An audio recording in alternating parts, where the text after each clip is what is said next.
All right, guys, so we have some pretty nice reveals over here on the JP version of the game. I'm particularly excited about the servant that is going to be coming out in a couple of days. Oddly enough, it's not dropping right after the live stream. It's dropping on Friday, which is a little bit weird, but I get it. Maybe they're trying to time things with White Day in some type of way, I guess. But I'm very excited. Spoiler alert, it's not Comet Saws.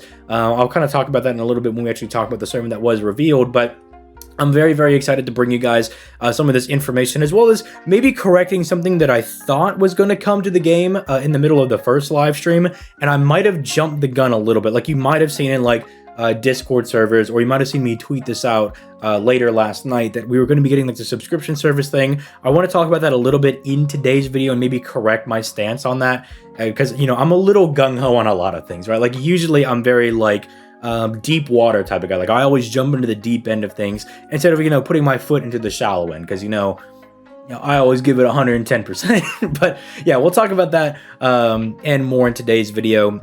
If you guys enjoy daily FGO content, make sure you leave a like and subscribe. You know, I'm staying up till odd hours of the night to make sure you guys are always informed on both versions of the game.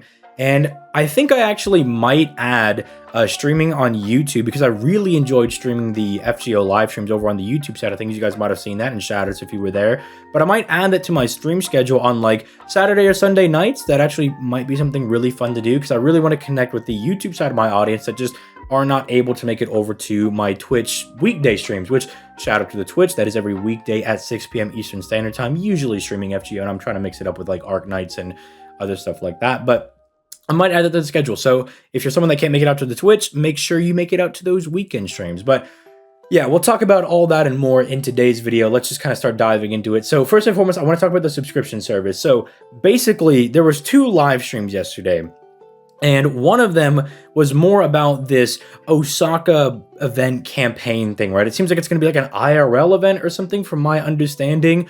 And in the middle of the stream, they announced this like MasterCard thing, and it was kind of being told that it was going to be some subscription service. Now, me, I play other things like Dokkan, I play Yu-Gi-Oh! Duel Links, I play Princess Connect, I play Arc Knights, and like all of these other games have a subscription thing where it's like, pay $10 a month and you get X amount of items and in-game currency, in-game items, all that stuff. And I was like, okay, so FGO is finally getting on track with some of these other mobile games. They're finally going to do a subscription service. And I was like, that could actually be really nice, because let's say it's, you know, $20 and you get a Saint Quartz a day. That's almost going to be on average maybe around 30 Saint Quartz. That's about on par for the pack that's $20, right? You'd basically be getting the same multi. But then imagine if you're getting like 10 mil QP a day and like maybe 10 5-star EXP cards and, you know, extra little goodies, right? Maybe some mats or something. That could be really, really cool. And someone was even throwing out like, ooh, what if you got like an SR ticket every month if you subscribe to the thing, or you got a USO? And I was like, oh, that's really cool. Like, if every month for the subscription thing you got 1 USO, so after 10 months, you could effectively get any servant you want as long as they were on rate up. I was like, that could be really cool. But I wasn't 100% sure on it. I kind of tweeted something out where I was like, they might be doing this. I'll get more details. They didn't tweet, or not tweet, but they didn't announce anything in the second live stream. So I have to assume it's just relegated to this like Osaka thing that they're going to be doing. Like, maybe you get to use it for like the IRL thing for like vendors or something. It doesn't seem like it's going to apply to FGO, because they didn't talk about it at all in the second stream. So if it was going to be something that was going to be in FGO, you think they would talk about it, right? And it's like nowhere here like on the pages either. You know, I'm not seeing anybody else mention it. So I'm like, maybe I was just like overreacting to the information, but it just made sense to me. So I'm sorry if you were like in a Discord server or you saw my tweet and you're like, we're getting a subscription service in FGO. What? That's crazy.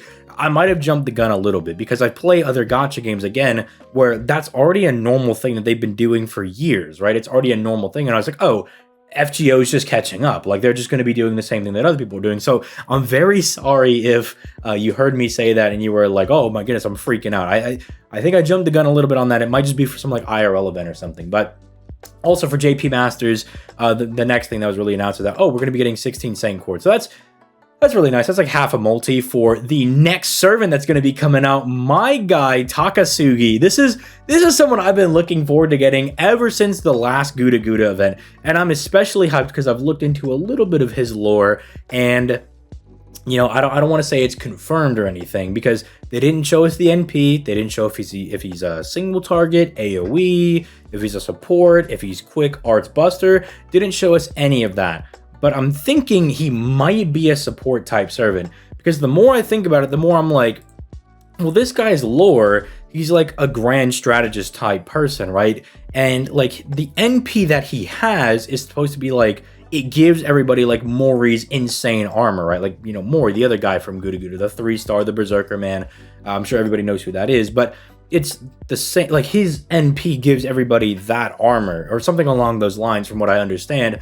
And so I'm like, this guy could be a support. And even though he's an archer, people will be like, what, an archer support? Well, keep in mind, we have like Reigns, who is a rider support, or we have like Oberon, who's a pretender support. I think getting supports that are just not all casters is actually really cool. Because, for instance, when Reigns came out, I was really excited for her being a support, because casters kind of die to any like rider boss, right? For instance, in Lost Belt 1, if you try to do that fight with, you know, your double Merlins, your double Castorias, your double Scotties, they can get eviscerated in like 2.5 seconds, right? Because he's a very strong rider and they're casters, but Reigns was very uniquely good for stuff like that because she doesn't take the super effective damage, right? So it's really interesting. It like allows you to kind of mess around with some team comps. And so if he does turn out to be a support, that's going to be really cool. That'll be very interesting. My second guess is that he might be something along the lines of like a Sherlock, right?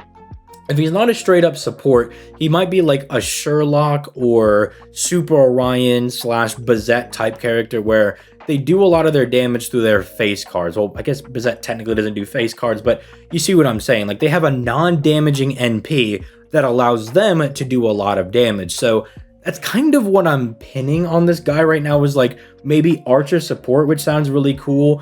Or we could get like some kind of face card damage dealing servant. Like maybe he uses like the strategies that he's got in his lore to do like big damage with his face cards. Either way, I'm very interested. Just please, for one, not another AoE arts or quick servant. We've gotten so many of those. I mean, what we had like Britomart, Rikyu, Huyan as like AoE quick servants.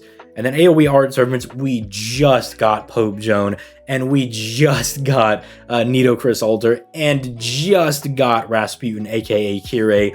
We do not need any more of these guys. Like, if it was an AoE buster servant, I could like kind of get it. I could kind of understand what they're going for. But look, either make him a single target or make him some weird support or face card damage dealer, and I'm absolutely sold. I mean, I'm going to summon for this guy regardless, because the Moriarty and, well, Moriarty CE, it's both Moriarty's plus Sherlock. That CE already looks really, really based, and so I'm definitely going to try to cop that. But this guy is really, really cool, right? I think this guy's absolutely sick. I'm definitely looking forward to his banner coming out. I think it's really weird that it's on the 17th. That's on Friday, so it's like, streams today, it's Sunday for me, right? When the stream was going live, and I gotta wait till Friday for it to come out. It's a little bit weird, but I'm very excited. Now, for anybody that might be like a little disappointed that it's not Comet Saws, I'll try to give you a little bit of copium here towards the end of the video. So what I think they might be saving Comet Saws for, and if you have not seen Lost Belt 7, this is going to be kind of spoiler territory, okay? This is going to be spoilers for other people, but Comet Saws is basically like the last and only beast in Lost Belt 7, because it's a different world and everything, so the other guys are like not around. But he's like the last and only beast, and what I think they might be saving him for is maybe the FGO Arcade collab. I'm hoping the Arcade collab is very similar to Seraph. Seraph, you guys know, is a very important event because it's canon, right? It's like main story content, a part of 1.5, and I feel like maybe they're saving Comet Saws for that event because there's another beast in that event, Queen Draco, otherwise known as like Beast Nero, right? And I think they might be saving him for something crazy like that. Like, if you've not known anything about the Arcade story, like Queen Draco kind of replaces like Goeishi over there. Like, she's a huge deal in Arcade. She's like one of the final boss people. So maybe they're saving him for a more important event, because Chaldea Boys is not like a serious event. They're always kind of like goofy aha events. And do you really want Comet Saws, like this very serious, very cool, chatty character, in this kind of goofy event, nah, I think picking a Gouda character that's also kind of cool, but is still a Gouda character, is a very solid option.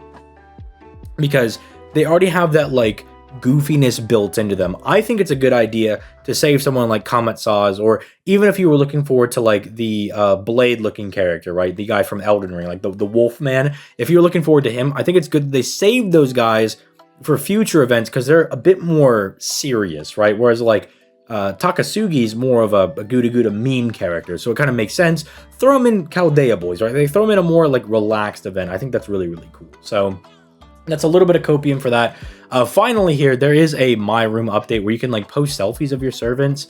You can have, like, 2 of them up at a time. I don't really get what's going on, but I guess it's kind of cool. Sure, it's nice. Like, when I first saw it, I was like, oh, we can have, like, 2 guys in your room at once? Like, are we gonna get exclusive dialogue? And they were like, no, it's just like you can put some selfies up of your servants. I'm like, oh, okay. That's neat, I guess. That's cool. But yeah, I'm definitely very, very excited for Takasugi. I hope anybody that was really looking forward to Kamatsa's, you know, helped out with the copium I've kind of thrown their way. I think definitely saving him for more of a serious event, especially if they want to do my arcade idea, I think is very, very smart. But with all that being said, I'm going to go ahead and get out of here. I would love to hear your guys' thoughts in the comments down below, but I'll catch you guys in the next video. Peace. Late, guys.